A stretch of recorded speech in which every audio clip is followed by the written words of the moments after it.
Hi, so the question is, why do we burn more fats and for faster and longer when we do high intensity interval training?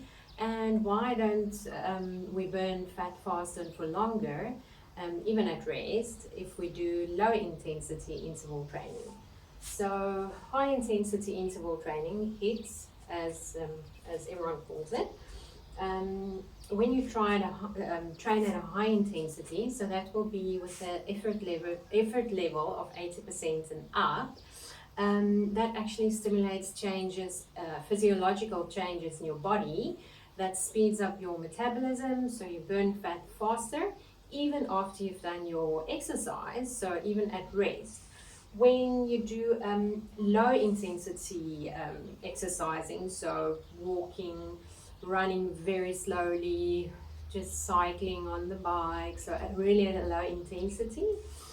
So basically below 60% of your maximum heart rate, then you will burn fat while you're exercising, but it's not actually stimulating the changes in your body to speed up your metabolism.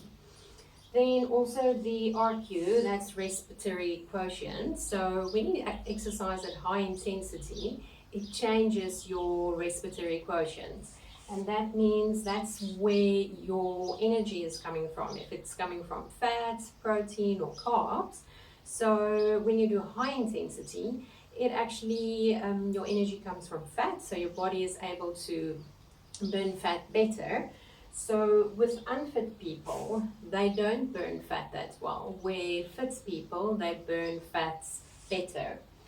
Okay, so interval training, what does that mean? So that's the IT part of HIIT. Interval training, it means short periods of rest in between your exercises. So if you have that rest, short rest, then you can actually exercise at a higher intensity. So you do a short burst of high intensity exercise, you have your short rest period, so that's the rest interval, and then you start again with your exercise at a high intensity. So if you do that, you are actually able to exercise at a higher intensity. But if you just like run for 30 minutes without the rest periods, you won't be able to do it at that high intensity. So then it will be lower intensity.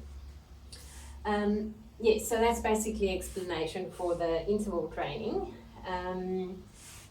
Okay, so if you want to turn your body into a fat burning machine, then you need to overload your cardiovascular system so it can speed up your metabolism and you burn fat faster and for longer, so even at rest after you've exercised. And then you also need to progressively overload. So every time you exercise, you need to go harder and faster, you need to push yourself. So if you can do that, you can turn your body into a fat burning machine.